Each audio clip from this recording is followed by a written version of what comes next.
মানবতার সেবাই যে সবচেয়ে বড় ধর্ম তা আবারও প্রমাণ করল Lions club of Raiganj unity. সমাজ কল্যাণমূলক কর্মকাণ্ড, স্বাস্থ্য সচেতনতা শিবির, বিনামূল্যে চক্ষু পরীক্ষা ও অপারেশন ক্যাম্পের মাধ্যমে দীর্ঘদিন ধরেই সাধারণ মানুষের পাশে দাঁড়িয়ে আসছে এই স্বেচ্ছাসেবী সংগঠন। সেই ধারাবাহিকতায় রায়গঞ্জের সুভাষগঞ্জ হাই স্কুলে 3 দিনব্যাপী একটি মেগা আই স্ক্রিনিং ক্যাম্পের আয়োজন করা হয়। ছাত্রছাত্রীদের শিক্ষা জীবনে সুস্থ দৃষ্টিশক্তির গুরুত্বকে সামনে রেখেই এই বিশেষ উদ্যোগ গ্রহণ করা হয়। 3 দিন ধরে চলা এই শিবিরে বিদ্যালয়ের প্রায় সকল ছাত্রছাত্রী অংশগ্রহণ করে এবং তাদের চোখে স্বাস্থ্য পরীক্ষা করা হয়। শুধু চিকিৎসা পরিষেবা নয়, ভবিষ্যৎ প্রজন্মের সুস্থ ও সুন্দর জীবন গড়ে তোলার লক্ষ্যেই এই উদ্যোগ বলে জানান লায়ন্স ক্লাব অফ রায়গঞ্জ ইউনিটির সভাপতি সুরজিৎ মণ্ডল। তিনি বলেন, সমাজের প্রতি দায়বদ্ধতা থেকেই ক্লাবের সদস্যরা বছর জুড়ে বিভিন্ন মানব কল্যাণমূলক কর্মসূচি পরিচালনা করে থাকেন এবং আগামী দিনেও এই ধরনের উদ্যোগ অব্যাহত থাকবে। এই কর্মসূচিতে লায়ন্স ক্লাব অফ রায়গঞ্জ ইউনিটির সকল সদস্য উপস্থিত ছিলেন।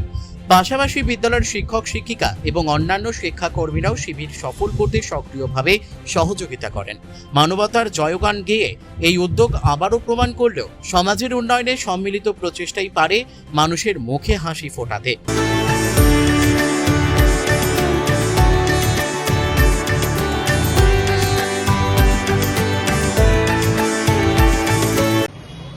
আজ লায়ন্স ক্লাব অফ রায়গঞ্জ ইউনিটির পক্ষ থেকে সুভাষগঞ্জ হাই স্কুলে আমাদের এখানকার ছাত্রছাত্রী ও টিচারদের জন্য বিনামূল্যে চক্ষু পরীক্ষা শিবিরের আয়োজন করা হয়েছে। বিগত 4 দিন থেকে এই আয়োজন চলছে আমাদের এই ক্যাম্প। সবথেকে বড় কথা, এখানে বাচ্চাদের যে রেসপন্স যেভাবে পেলাম তাতে আমরা সত্যিই খুব আপ্লুত যে এখানে এই ক্যাম্পটা করে ভবিষ্যতেও আমরা চেষ্টা করব এই ধরনের ক্যাম্প অন্যান্য স্কুলেও যাতে হয় আমাদের ক্লাবের পক্ষ থেকে।